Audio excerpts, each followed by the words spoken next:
हम गायों को आज भी रोडों पर खुलेआम ऐसे ही कचरा खाते देखते हैं। और जहां हमारे बच्चों को पढ़ाया जाता था गाय हमारी माता है, उनको पढ़ाना शुरू किया cow is an useful animal. कई ऐसे राज्य हैं जहां पे कि कुछ लॉज इंट्रोड्यूस कराए भी गए हैं, तो वहां पे स्थिति आपको क्या लगता है, कुछ सुधरी है या फिर आपको क्या लगता है लॉ इन्फोर्समेंट से सब कुछ सुधार आ जाएगा? कानून का बनना भी आवश्यक है और समाज का जगना भी आवश्यक है, ये दोनों पैरेलल चलने वाली बात है। महाराज जी, इसको हम समाज पे बिल्कुल नहीं थोप सकते हैं, क्योंकि आपको भी पता है समाज में हर तरह के लोग हैं। गोबर से कई चीजों का उत्पादन होने लगा है, जैसे सीबीजी गैस, जैसे ब्रिक्स, जैसे वॉल पेंट, जैसे मूर्तियाँ, और भी कई सारी चीज गोबर से बनने लगी है। सम्मान की बात हमारी, आपकी, सभी की माता यानी गौ माता के सम्मान की बात करेंगे हम, जो देश भर में एक अभियान चलाया जा रहा है, एक आह्वान अभियान चलाया जा रहा है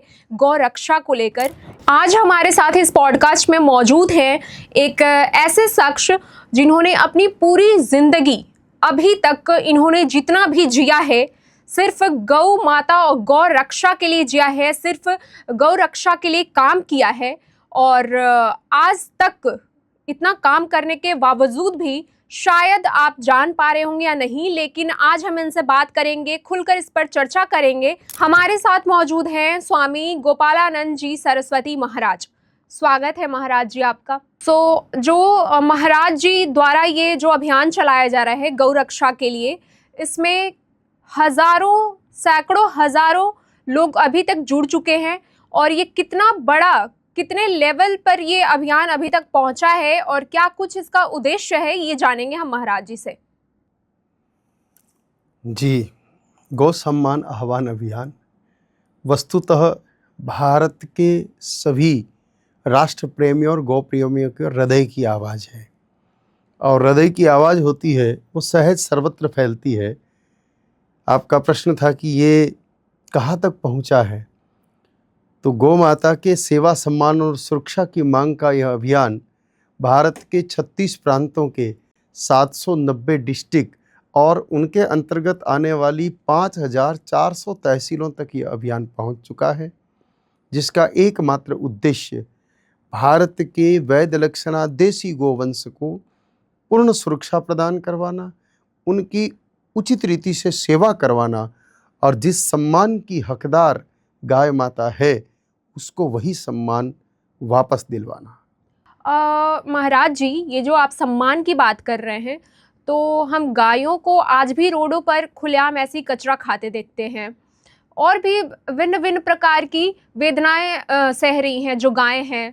तो क्या ये जो अभियान चलाया जा रहा है ये सिर्फ एक भावनात्मक उबाल है, या सच में इसको लेकर कोई रोड मैप तैयार किया गया है, जमीनी स्तर पर उतारने को लेकर इसको क्या किया जा रहा है, कैसे चलाया जा रहा है, इस पर बताइए ज़रा। देखिए, भावनाओं से काम नहीं चलता है, रोड मैप तो होना आवश्यक है। सम्मान की बात केवल बातों तक या किताबों तक सीमित नहीं है। जिसको सम्मान मिलता है उसको सेवा और सुरक्षा भी मिलती है, तय है। जैसे भारत में सर्वोच्च सम्मानित पद राष्ट्रपति का माना जाता है, तो वो सम्मानित पद होने के कारण आप देखिएगा राष्ट्रपति जी को 350 कमरे का मकान रहने को मिलता है, अनेकों कर्मचारी उनकी सेवा में रहते हैं, Z+ सुरक्षा उनको मिली हुई होती है। क्यों? क्योंकि उनको सम्मान मिला है। प्राचीन समय में भारत में गोवध नहीं होने का मुख्य कारण या नहीं के बराबर होने का मुख्य कारण भारत में गाय को माँ का सम्मानजनक पद प्राप्त था। हर व्यक्ति गाय माता को माता मानता था। इसीलिए हमारे धर्म ग्रंथों में लिखा है गावो विश्वस्य मातरः, गाय जगत की माता है।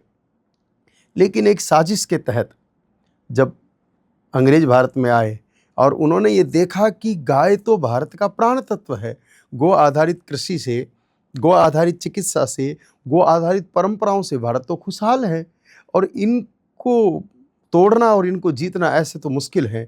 तो उन्होंने सबसे पहला प्रहार गाय के सम्मान पर किया, और जिसको हम माँ कहते थे उनके लिए हमारे दिमाग में एक बात डाल दी। मैकाले नाम का एक शिक्षाविद भारत में आया और उसने एजुकेशन सिस्टम को बदल करके, और जहाँ हमारे बच्चों को पढ़ाया जाता था गाय हमारी माता है, उनको पढ़ाना शुरू किया cow is an useful animal, और उसका परिणाम वह माँ से पशु हो गई और अपमानित हो गई। परिणाम स्वरूप आज जो स्थिति अभी आपने वर्णन किया है, सड़कों पर पॉलीथीन खा रही है, इधर उधर भटक रही है, ये उसी का प्रभाव है। तो अगर सम्मान मिल जाता है तो सेवा और सुरक्षा भी उसको मिलेगी ही मिलेगी। लेकिन ऐसे में सम्मान देना कितना टफ नहीं हो रहा है? जैसे आप उस जमाने की बात कर रहे हैं, अंग्रेजों के आने से पहले की बात कर रहे हैं आप, तो उस टाइम पे सभी काफ़ी संपन्न थे और मुख्य जो जीवन यापन करने का मुख्य जो सोर्स ऑफ इनकम होता था वो खेती ही थी। तो इस वजह से भी हम गोवंशों की रक्षा करते थे, पालते थे बड़े लेवल पे, और हमारा रोजी रोटी चलता था उससे। लेकिन आज इस भाग दौड़ की ज़िंदगी में और एक पेट एनिमल जो लोग मुश्किल से एक पेट पाल पाते हैं लोग, उसका खर्चा कैसे भी लोग निकालते हैं और निर्वाहन करते हैं। ऐसे में गऊ और उनका जो भी खर्च आएगा उसको उठाना, जैसे कि हम देखते हैं गायें जब दूध देना बंद कर देती हैं तो इसकी वजह से कितने किसान कतराने लगते हैं और गायों को बेचना, और ये सबसे मुख्य कारण है। यहीं आकर छोटे किसान जो होते हैं वो अपने पालतू जानवर को बेच डालते हैं, या फिर यहाँ से भी गायें अनाथ हो जाती हैं और ये सारी जो भी प्रॉब्लम्स हैं वो इशू अराइज होते हैं यहाँ से। देखिए, सबसे पहली बात तो जो एक पेट एनिमल पर जो खर्चा आता है, चाहे वो आपकी बिल्ली है या कुत्ता है, उतना खर्चा गाय माता का नहीं है।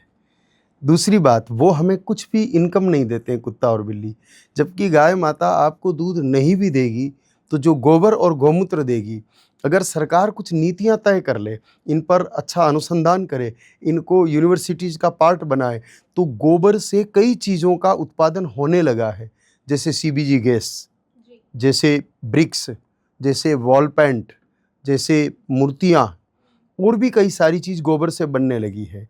साथ ही साथ गौमूत्र से कई सारी मेडिसिन बनती है। अमेरिका ने तो कई पेटेंट करा लिए हैं, हम लोग इस मामले में पीछे बैठे हैं। कैंसर जैसे भयंकर रोगों को ख़त्म करने की प्रॉपर्टीज़ गौमूत्र में मिली है, लिक्विड गोल्ड साल्ट गौमूत्र में मिला है। तो असल में अगर गाय माता पर ठीक से अनुसंधान हो, संस्थाएं, समाज और सरकार मिलकर के काम करे, तो गाय तो देने वाला साधन है। भारत सोने की चिड़िया तभी तक था जब तक गाय आधारित जीवन शैली थी। रही बात, आपने कहा कि रोजी रोटी, ये बात ठीक है कि रोजी कहीं और से ले सकते हो, लेकिन रोटी तो आज भी किसान के खेत से ही आएगी। और अगर गोबर नहीं होगा, केवल रासायनिक खाद का इस्तेमाल खेतों में होगा, तो उसका प्रभाव एक बीमार, कमज़ोर और रोगी भारत के रूप में हमारे सामने उपस्थित होगा। इसलिए chemical free farming, poison free farming, natural farming की स्थिति तक भारत को लौटना पड़ेगा, और उसका आधार आज भी गाय है। और भारत में जितने किसान हैं, करीब 20 करोड़ किसान हैं, कुल देसी गोवंश की संख्या मात्र 8 करोड़ है। एक किसान एक गाय माता रखे तो उसको हानि नहीं बल्कि लाभ है। उसका खर्च क्या है? किसान के खेत से रॉ मटेरियल के रूप में या वेस्ट मटेरियल के रूप में चारा पैदा होता है, गाय उसको खाती है, और गाय का जो वेस्ट मानता है समाज आज गोबर को, वह किसान के लिए बेस्ट फर्टिलाइज़र का काम करता है। तो कहीं भी किसान को गाय के कारण अतिरिक्त खर्च सहन नहीं करना पड़ रहा है, और फिर भी लगता है तो इसमें सरकार कुछ ऐसी नीतियां बनाए कि जो गो आधारित कृषि करेगा, गाय रखेगा, उसको कुछ अनुदान दिया जाएगा। जैसे बेरोजगारों को अनुदान मिल रहा है, जैसे बुजुर्गों को भत्ता मिल रहा है, विधवाओं को भत्ता मिल रहा है, बहनों को भत्ता मिल रहा है, अलग अलग तरीके से पैसा बांटा जा रहा है। तो उस प्रकार अगर जो किसान काऊ बेस फार्मिंग करता है वो प्रकृति का संरक्षक होगा, पर्यावरण का संरक्षक होगा, दुनिया को जहर से बचाएगा, तो उसको गाय रखने पर कुछ दे दिया जाए तो किसान भी आराम से रख पाएगा। कई सारी ऐसी नीतियां हैं जो ग्राउंड लेवल पर अगर उतारी जाए तो गाय की सुरक्षा भी होगी और भारत की समृद्धि भी बढ़ेगी। तो महाराज जी, इस बारे में जो अभी सस्टेनेबल मॉडल बता रहे थे आप हमको, तो इसके बारे में कभी आपने किसी किसान या किसी डेयरी ओनर या संबंधित व्यक्तियों से आपने बात की है इस मुद्दे पर? इस मुद्दे पर बात ही नहीं कभी की, बल्कि धरातल पर इस काम को खूब अच्छे से खड़ा किया है। हमसे जुड़े हुए लोग, कई लोग ऐसे हैं जो काऊ बेस फार्मिंग करके केमिकल फार्मिंग से भी ज़्यादा प्रोडक्शन ले रहे हैं, और उनका उत्पाद लोग इतना पसंद कर रहे हैं कि मार्केट से दुगनी तिगुनी रेट पर उनकी वस्तुएं बिक भी रही है। इसके अलावा गोबर से सीबीजी बनाने के बड़े बड़े प्लांट अब तक भारत में लग चुके हैं। बरसाना में एक बहुत बड़ा प्लांट लगा है, हरिद्वार में एक बहुत बड़ा प्लांट लगा है, पथमेड़ा गौशाला में बहुत बड़ा प्लांट लगा है, जहाँ इंडस्ट्रीज लेवल से गैस का प्रोडक्शन हो रहा है। और पैंट तो खादी ने अपने हाथ में ले लिया है, जो गवर्नमेंट की एक इकाई है। तो ये प्रारंभ तो हो चुका है, बस इसको थोड़े और पंख लगाने की आवश्यकता है। जी, अभी आप बात कर रहे थे कि इसमें सरकार को इनिशिएटिव लेना चाहिए और इसके लिए लॉज़ बनने चाहिए। तो कई ऐसे राज्य हैं जहाँ पे कि कुछ लॉज़ इंट्रोड्यूस कराए भी गए हैं।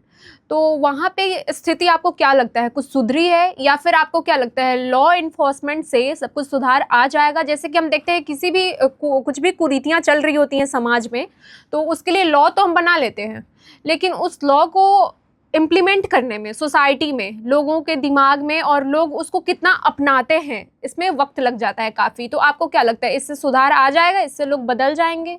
देखिए, गौ सम्मान आह्वान अभियान 2 तरीके से काम कर रहा है। इसका एक पार्ट समाज को जोड़ने का काम कर रहा है, दूसरा पार्ट सरकार के साथ बातचीत करने का काम कर रहा है। लोकतंत्र में कानून की अपनी भूमिका और समाज की भी अपनी भूमिका है। जैसे कानून बन गया कि किसी भी हत्या करने पर 302 के अंदर आदमी को सजा होती है, लेकिन उसके लिए समाज भी तो जगाता है कि भाई किसी को मारना पीटना अच्छी बात नहीं है। तो दोनों चीज़ें साथ चलेगी। सरकार अगर कानून बनाएगी तो उसका प्रभाव आएगा। भारत में इस समय 36 राज्यों में से 16 राज्यों में गौ सेवा और गोरक्षा को लेकर के नीतियां बनी हुई है, तो वहाँ स्थिति बहुत अच्छी है। जिन राज्यों में छोटे कानून हैं वहाँ स्थितियाँ कमज़ोर हैं, और जहाँ बिल्कुल कानून नहीं है वहाँ स्थितियाँ बद से बदतर हैं। वहाँ पर गौ की सेवा भी ठीक नहीं हो रही और सामाजिक विकृतियाँ भी दिखाई दे रही है। इसलिए कानून बनेगा, उस कानून के आश्रय में समाज मिलकर के उस काम को आगे बढ़ाएगा। तो कानून का बनना भी आवश्यक है और समाज का जगना भी आवश्यक है। ये दोनों पैरेलल चलने वाली बात है। कानून जहाँ बना है भारत के 16 राज्यों में, आज वहाँ गौ हत्या पर प्रतिबंध है, गाय का वध वहाँ नहीं होता है। 7 राज्य ऐसे हैं जहाँ कानून नहीं, वहाँ सड़क पर गाय को काट दिया जाता है। तो निश्चित रूप से नियंत्रण तो होता ही है, कानून का अपना प्रभाव होता ही है। आपने फिर वही बात कहा कि समाज अपना अलग है और कानून दोनों तरह से काम होना चाहिए, तब उसका रिजल्ट आता है। आपका कहने का मतलब यही था। तो सर महाराज जी, इसको हम समाज पे बिल्कुल नहीं थोप सकते हैं, क्योंकि आपको भी पता है समाज में हर तरह के लोग हैं और भारत की खूबसूरती ही ये है कि भारत एक सेकुलर देश है, भारत में संप्रभुता है, यही इसकी खूबसूरती है। तो ऐसे में हम जो दूसरे समाज के लोग भी रह रहे हैं हमारे साथ, उन पे तो हम इसको बोझ नहीं डाल सकते ना, उन पे तो थोप नहीं सकते कि हाँ हमारी गौ माता है, तुम भी इसको माता मानो और तुम्हें भी ऐसा करना है। हो सकता है उनके भावनाओं को ठेस पहुँचे। देखिए, अगर आप संप्रभुता की और सद्भाव की बात करते हैं तो फिर सफ़र दोनों को तय करना पड़ेगा। अगर प्रेम से रहना चाहें तो उनके जो धार्मिक भावनाएं हैं वो उनकी सुरक्षा हो, उसका ध्यान इधर से रखा जाएगा, और इधर की धार्मिक भावनाओं की सुरक्षा का ध्यान उधर से रखा जाएगा, तब बात बनेगी। तो अगर भारत के एक बहुत बड़े हिस्से के मन में गाय माता के प्रति प्रेम भाव है तो ऐसी स्थिति में थोपने वाली बात तो नहीं है, लेकिन उनको इस चीज़ में अपनी सौहार्दता तो दिखानी ही पड़ेगी। और रही बात, तो गौवंश की संख्या इतनी कम है कि अभी सब लोगों को लग जाने की आवश्यकता नहीं है। 140 करोड़ जनसंख्या का देश भारत, जिसमें मात्र 8 करोड़ गौवंश है, यानी कि 15-17 लोगों पर एक गाय माता आ रही है। तो किसी पर थोपने की आवश्यकता नहीं पड़ेगी। अगर कानून बनेगा और तरीके से कानून बनेगा तो सब कुछ ठीक होगा। आज भारत की सीमाओं से बाहर तक गौवंश जा रहा है, उस पर नियंत्रण होगा। और रही बात, तो ये किसी धर्म का विषय है ही नहीं। इसमें अगर कोई कह दे कि अमुक धर्म की गलती है, अमुक धर्म की, नहीं, ये मानवता का और भारत का विषय है। गाय दूध देते समय ये नहीं सोचती कि मैं किस धर्म के व्यक्ति को दूध पिला रही हूँ। किसी खेत में गोबर डालने पर उत्तम अन्न सब धर्म के लोगों को प्राप्त होगा। गौमूत्र से कैंसर मिटने की बात है तो उस समय यह नहीं देखा जाएगा कि ये किस धर्म का विषय है। तो गाय माता को केवल पूजा पाठ से न जोड़ा जाए, उसको भारत की इकोनॉमी से, भारत के स्वास्थ्य से और भारत की शांति से जोड़ा जाए। वो एक पॉजिटिव एनर्जी देने वाला दिव्य तत्व है। यहाँ तक कि आज भी भारत में सिर्फ एक धर्म नहीं, सभी धर्मों के कई लोग गाय से प्रेम करते देखे गए हैं। इसलिए ये धर्म का और उन्माद का विषय है ही नहीं। ये हो सकता है कुछ राजनीतिक मुद्दे बने हो और इसके कारण एक ऐसा वातावरण बन गया हो, बाकी सभी धर्मों के लोगों ने गाय की रक्षा के लिए अपना प्राण दिया है। इसलिए इसको धर्म से जोड़ा जाना उचित नहीं है। ये जो विषय जिस पे हम चर्चा कर रहे हैं, गौरक्षा, इसको लेकर एक राजनीतिक एंगल से लोग ज़रूर देखते हैं। निश्चित देखते हैं, लेकिन जब हम ईमानदारी से और निष्काम भाव से आगे बढ़ेंगे तो ईश्वर की अपनी व्यवस्थाएं होती वो सब ठीक करता है। प्रारंभ में तो इस अभियान को भी राजनीतिक एंगल से देखा गया, लेकिन धीरे धीरे समाज को समझ में आया कि नहीं इसमें तो कोई पॉलिटिक्स वाली बात ही नहीं है, ये तो विश्व हित की बात है, सिर्फ भारत हित की ही बात नहीं है। गाय को विश्व की माँ कहा है और गाय सुरक्षित रही तो विश्व सुरक्षित रहेगा।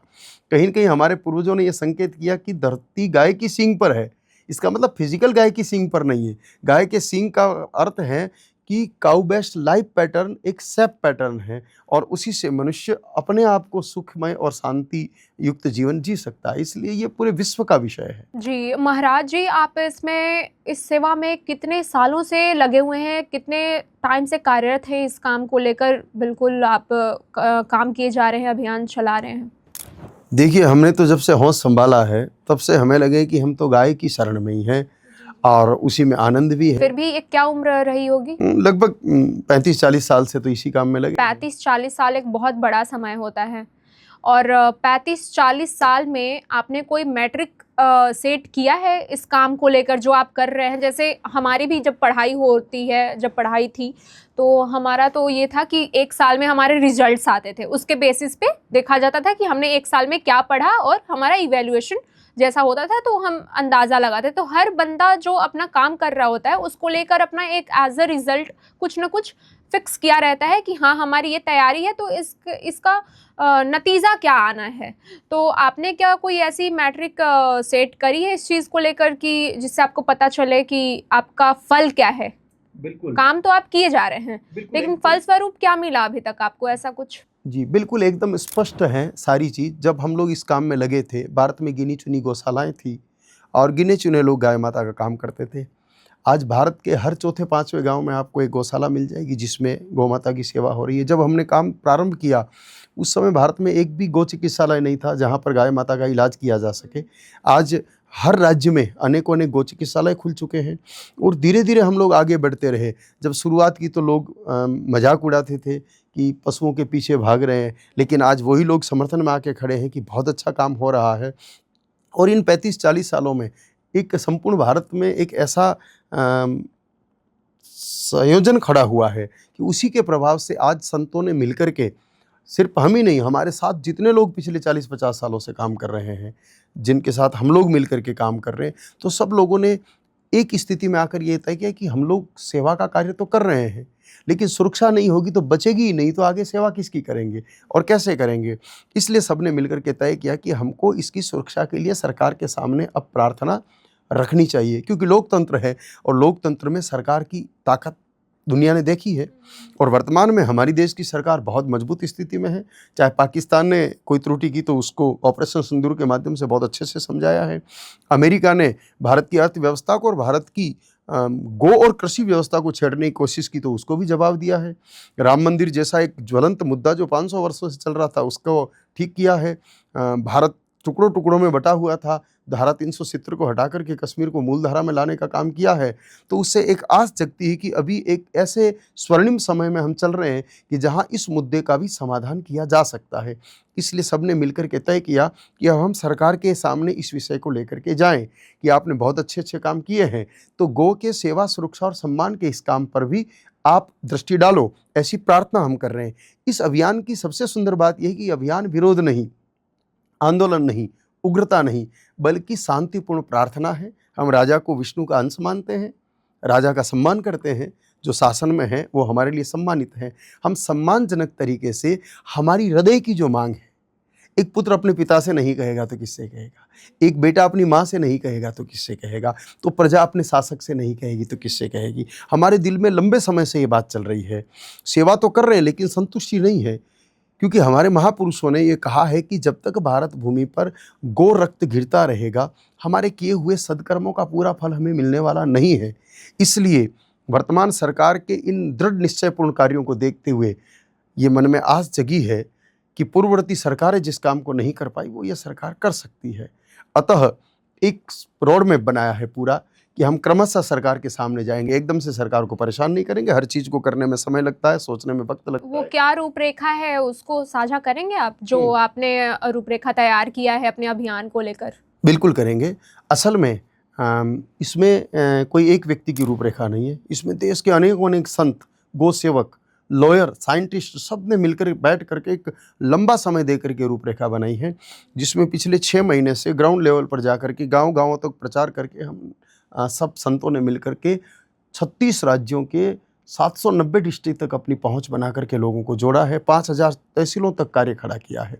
ये जो 27 अप्रैल आ रही है, इस 27 अप्रैल के दिन पहली बार राष्ट्रपति, प्रधानमंत्री, मुख्यमंत्री और राज्यपाल के नाम भारत की 5400 तहसीलों से एक ही दिन एक साथ प्रार्थना पत्र दिया जाएगा कि भारत से गोवध पूरी तरह समाप्त हो, चाहे वो कश्मीर से लेकर कन्याकुमारी तक का भूभाग हो, चाहे वो गुजरात से लेकर के और अरुणाचल तक का भूभाग हो, पूरे भारत में गोवध पूरी तरह समाप्त होना चाहिए। दूसरा, एक केंद्रीय कानून बनना चाहिए गाय माता को लेके। भारत एक है तो कानून भी एक जैसा होना चाहिए। असल में अनुदान को लेकर के, सेवा को लेकर के, गोचर को लेकर के सब राज्यों में कानून अलग अलग है, तो एक केंद्रीय कानून बनना चाहिए।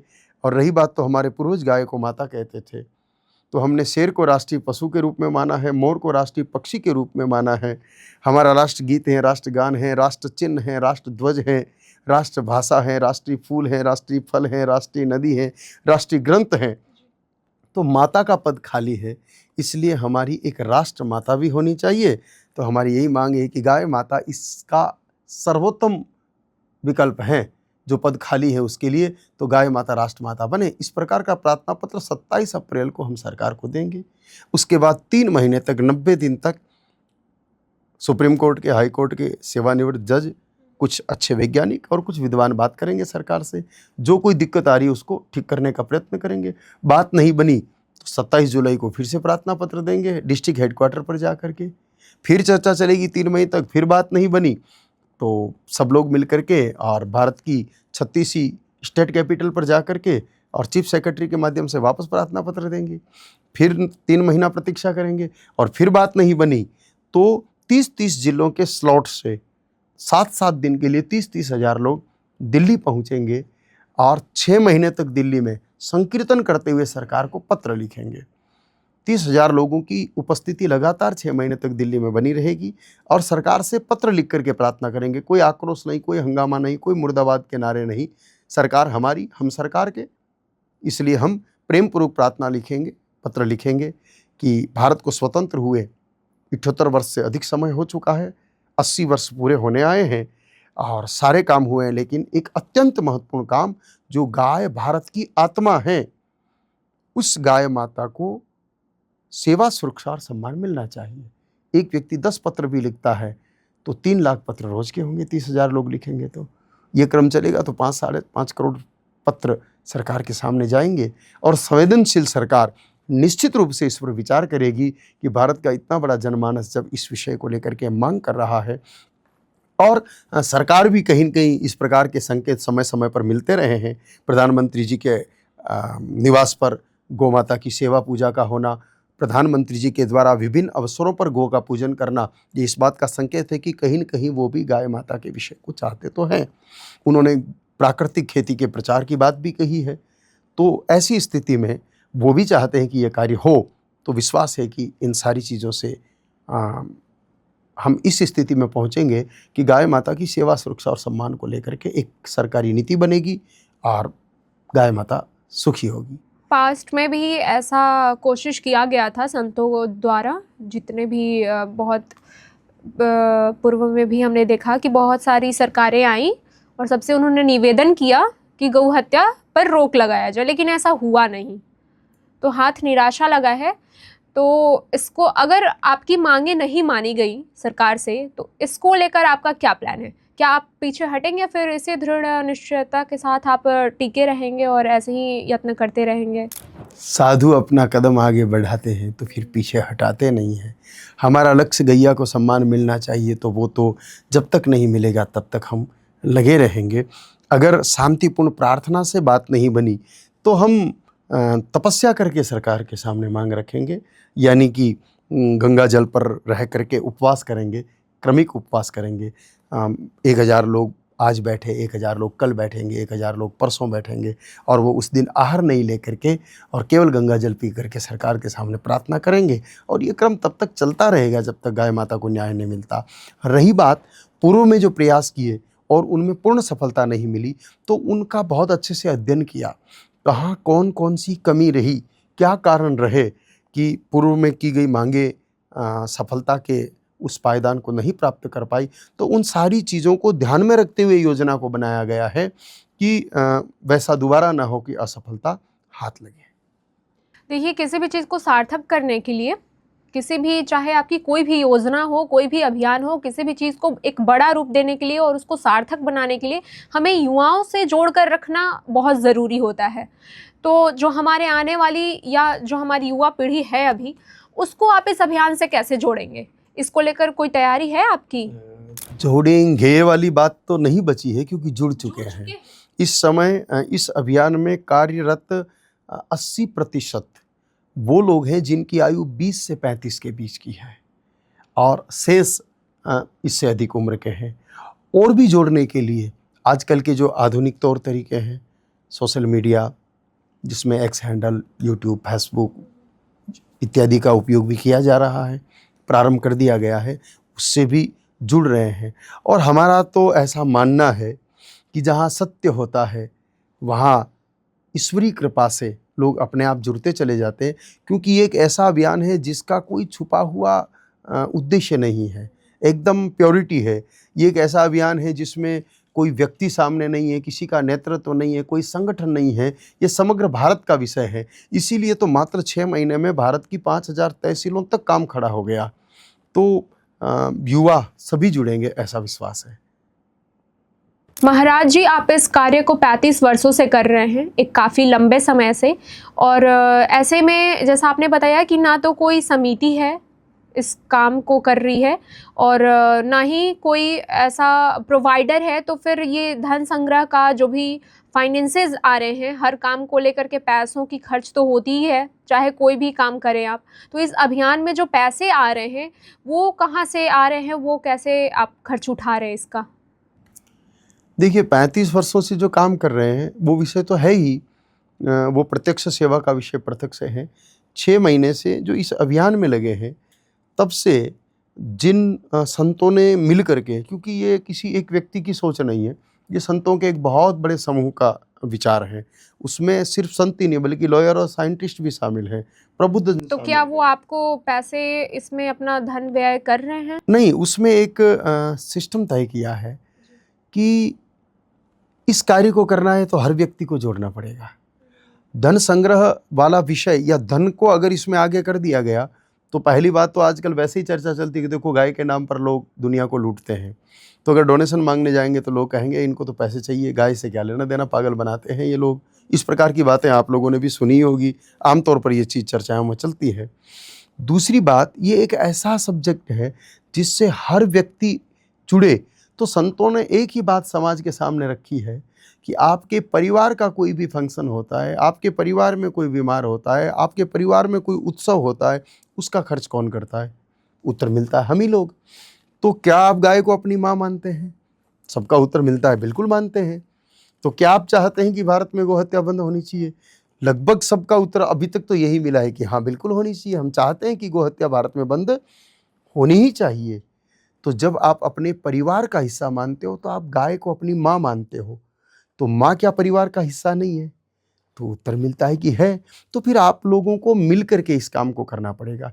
और जब ये बात कही जाती है तो अभियान में मूल खर्चा होता है प्रचार प्रसार। तो अब तक देखने में आया है कि लाखों लोगों ने होल्डिंग, बैनर, पोस्टर, पैम्पलेट खुद ही मुद्रित करा करके और अपने अपने तरीके से लगाना और वितरण करने का काम किया है। यहाँ तक कि अच्छे अच्छे सोशल मीडिया इन्फ्लुएंसर्स अपने स्तर पर वीडियो बना करके डाल रहे हैं। कई लोगों ने इसको लेकर के गीत लिखे हैं, जो गीतकार एक एक भजन के 1-1 लाख रुपए लेते हैं, उन्होंने मुफ्त में गीत लिखे हैं। ऐसे ऐसे लोग जो एक भजन गाते हैं उसका 5 लाख रुपया लेते हैं, लेकिन वो पता ही नहीं है, जो लोग इस काम में लगे उनको पता ही नहीं, और उन्होंने भावना समझ करके भजन बना दिए और वो भजन वायरल भी हो गए हैं। यहाँ तक कि अच्छे अच्छे सेलिब्रिटीज़ जो फिल्म जगत के लोग हैं, क्रिकेट जगत के लोग हैं, उन लोगों को आप किसी काम के लिए खड़ा करो तो उनका अपना एक रेट होता है। एक छोटे से ऐड करोड़ों रुपए में जाते हैं, लेकिन चाहे प्रकाश झा जी हो, चाहे आशुतोष जी राणा हो, चाहे उल्का जी गुप्ता हो, और भी कई सारे एक्टर और एक्ट्रेस जिन्होंने स्वतः अपने भावों से इस अभियान को प्रमोट किया और अपने अपने वीडियो बना करके डाले हैं और उन्होंने लोगों को मोटिवेट किया है कि हम सब लोगों को इस काम में लगना है। तो ये एक अभियान ऐसा है कि सबको लग रहा है कि तो हमारी माँ का है, तो इसके लिए कोई अलग से धन संग्रह की आवश्यकता नहीं। ये स्वतः स्फूर्त लोग अपने अपने स्तर पर खर्च करके इसको खड़ा कर चुके हैं। महाराज जी, जो आपने बताया कि इस अभियान को हम सार्थक बनाने के लिए कैसे राष्ट्रपति तक पहुंच रहे हैं, कैसे लेवल पे लोगों से पहुंच बना रहे हैं, तो इसमें जो आपने एक गैप रखा है 3-3 महीने का, तो इसका क्या मतलब है? इस गैप को कैसे आप फिल कर रहे हैं?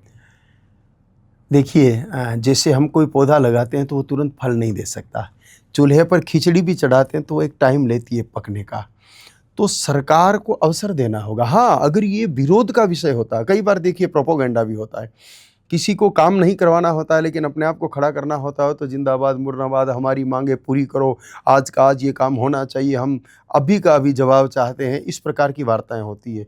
लेकिन हम इस बात को समझते हैं कि ये 900 साल पुराना मुद्दा है। 600 वर्ष मुगल शासन रहा, 200 वर्ष ब्रिटिश शासन रहा, 78-79 साल से लोकतंत्र है। तो गोवध का विषय जो है ये इतना पुराना है, तो 1-2 दिन में हल नहीं हो सकता। तो सरकार को हमें अवसर भी देना पड़ेगा सोचने का। वो भी अपनी टीम को बिठाएंगे, प्लानिंग करेंगे कि ये इस प्रकार का मांगे सारी लेकर के आए हैं, जिसमें केवल ये 3 तो मुख्य मांगे हैं, बाकी हम बेसिकली बहुत सारी चीज़ें लेकर के आए हैं। किसान को गाय से कैसे जोड़ा जाए, विद्यार्थी के फूड को गाय से कैसे जोड़ा जाए, इंडस्ट्रीज़ को गाय से कैसे जोड़ा जाए, ये सारी चीज़ें उसको सम्मिलित की हैं। तो उसमें सरकार को भी इन सारी चीज़ों को अपने अपने अधिकारियों के साथ बैठने में विचार करना पड़ेगा, समय देना पड़ेगा। तो हम समय नहीं देंगे तो काम नहीं हो सकता, वो फिर एक मजाक बन करके रह जाएगा। इसलिए हम पूरा अवसर सरकार को देना चाहते हैं कि वो बैठे, समझे, चर्चा करें। वो जब जब बुलाएंगे इस विषय के विशेषज्ञ जो इस अभियान से जुड़े हैं वो भी जाएंगे। कानूनी बात कोई आएगी तो लॉयर जाएंगे, पूछेंगे कि भाई गाय से क्या फ़ायदा होगा देश को अगर हत्या बंद हो गई तो उसके लिए साइंटिस्ट बात करेंगे कि देखिए ये प्रॉपर्टीज़ हैं और ये चीज़ें हैं, इस प्रकार से रोग मुक्त भारत और एक सुदृढ़ अर्थव्यवस्था वाला भारत और सुंदर पर्यावरण वाला भारत गाय दे सकती है। तो वो सारी चीज़ों को समझने के लिए और समझाने के लिए समझ चाहिए, इसलिए एक 3-3 महीने का गैप दिया है ताकि पूरा अवसर मिले।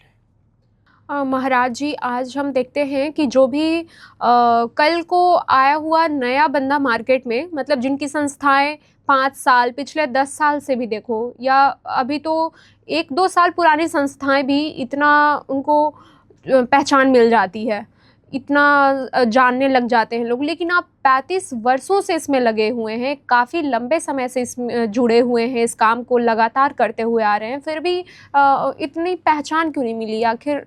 हमारे पुरखों ने, हमारे पूर्वजों ने, हमारे गुरुओं ने हमें ये सिखाया कि काम को महत्व दीजिए, खुद को नहीं।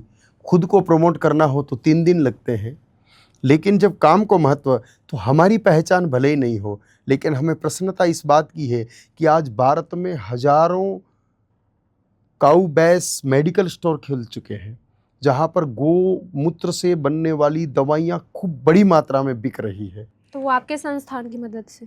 नहीं, संस्थान की मदद नहीं, हमारे लोगों के प्रयासों से ये चीज़ खड़ी हुई है। लोगों को ट्रेनिंग दी, सबसे पहले ट्रेंड में लाया। आज से 40 साल पहले कोई समझता ही नहीं था कि गौमूत्र पीने की चीज़ है। आज करोड़ों लीटर गौमूत्र प्रतिदिन भारत में पिया जा रहा है। बड़ी बड़ी संस्थाएं अब बनाने लगी है। पहले जो गौशाला में एक छोटे से मटके से हम लोगों ने काम शुरू किया था, आज बड़ी बड़ी इंडस्ट्रीज खड़ी हो गई है और करोड़ों रुपए का गौमूत्र प्रतिदिन बिकने लगा है। तो हम जिस उद्देश्य के लिए काम कर रहे थे वो उद्देश्य हमें सफल होता प्रतीत हो रहा है। आज बड़े बड़े शॉपिंग मॉल में गाय माता की घी की मांग बढ़ी है। जो गाय माता का घी कभी 200-300 रुपये लीटर मिला करता था, आज 5,000 और 8,000 रुपये लीटर में एक्सपोर्ट होने लगा है। लोग समझने लगे कि गाय माता का घी क्या है। पहले भैंस का दूध 50 रुपये होता था तो गाय का दूध 30 रुपये होता था। आज स्थिति यह है कि भैंस का दूध 70 रुपये किलो है तो गाय माता का दूध 100 से 110 रुपये लीटर तक में बिक रहा है। यानी कि कहीं कहीं इंपॉर्टेंस गाय माता की बढ़ानी थी और उसकी बढ़ी है।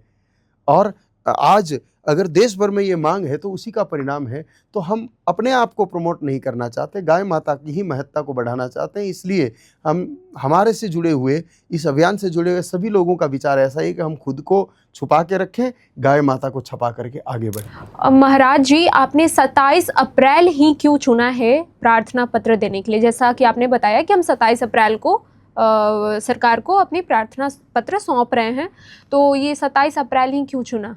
कोई खास दिन है? हाँ, उस दिन बहुत सारे सहयोग हैं। पहली बात तो शासन को पत्र देने के लिए वर्किंग डे होना चाहिए, तो उस दिन सारे ऑफिसेज खुले हैं। दूसरी चीज़, समाज का उस दिन स्वतंत्र होना, कार्यमुक्त होना आवश्यक है। तो उस दिन कोई भी विवाह के अच्छे लग्न नहीं है, बहुत ज़्यादा शादियाँ नहीं हैं। उस दिन कोई फेस्टिवल नहीं है, त्यौहार नहीं है, उत्सव नहीं है। तो कहीं भी व्यक्ति उलझे हुए नहीं है, सारे भारत के लोग एकदम फ्री रहेंगे। और एक बहुत बड़ी बात, अब समाज का एक बहुत बड़ा तबका आज भी ज्योतिष और मुहूर्त को मानता है, एस्ट्रोलॉजी को मानता है। कई सारे ज्योतिषियों ने इस अंकों को जोड़ करके बताया है कि 27 अप्रैल का दिन एक ऐसा दिन, इस दिन अंकों का योग बन रहा है कि इस दिन अगर कोई निस्वार्थ भाव से अपने व्यक्तिगत स्वार्थ को आगे न रखते हुए किसी कार्य को प्रारंभ करे तो उसमें सफलता निश्चित रूप से मिलेगी ही मिलेगी। और उस दिन एकादशी भी है, तो कई मायनों में ये दिन बहुत ही अद्भुत, अच्छा और अलौकिक दिन है। इसलिए इस दिन का चुनाव सभी लोगों ने विचार करके किया है। और देख भी रहे हैं कि जब ये तिथि चुनी है तो स्थिति ये है कि कहीं कहीं तो प्रार्थना पत्र देने जा रहे हैं कि 27 अप्रैल को हम आएंगे गवर्नमेंट को, तो सरकारी अधिकारी कह रहे हैं कि नहीं नहीं, आप लोगों को आने की जरूरत नहीं, बताइए कौन सी गौशाला में हम एप्लीकेशन लेने के लिए आ जाएंगे, आप क्यों आते हो, इतना अच्छा काम कर रहे हो। इतनी सकारात्मकता खड़ी हो गई है। लक्ष्य था कि प्रत्येक तहसील से 11-11 हज़ार सिग्नेचर करा के देंगे, लेकिन स्थिति यह है कि कई तहसीलों में 2-2, 3-3 लाख सिग्नेचर होकर के सामने आ गए हैं। तो ये सब उस तिथि का कोई न कोई प्रभाव है। तो सारी दुनिया देखेगी कि 27 अप्रैल को भारत की 5,400 तहसीलों पर एक साथ हजारों लोग अनुशासित, वो भी सबसे बड़ी बात, मांग है लेकिन शांतिपूर्ण तरीके से और अनुशासित तरीके से, कोई रोड जाम नहीं, एकदम जैसे चींटी पंक्तिबद्ध चलती है वैसे युक्तिपूर्वक चल करके लोग अपने प्रार्थना पत्र देंगे। भारत के एक अनुशासन की झलक भी दिखेगी और काम भी होगा, ऐसा विश्वास है। तो ये थी आज की हमारी बातचीत स्वामी गोपालानंद सरस्वती जी महाराज के साथ, जो कि लगातार प्रयास कर रहे हैं हमारी गौ माता को सम्मान दिलाने को लेकर, ज़मीनी हकीकत में सुधार और बदलाव लाने को लेकर। हम आशा करते हैं कि इसमें सुधार हो और जो भी महाराज जी की कोशिशें हैं वो साकार हों। फिलहाल के लिए इतना ही, मिलते हैं अगले एपिसोड में।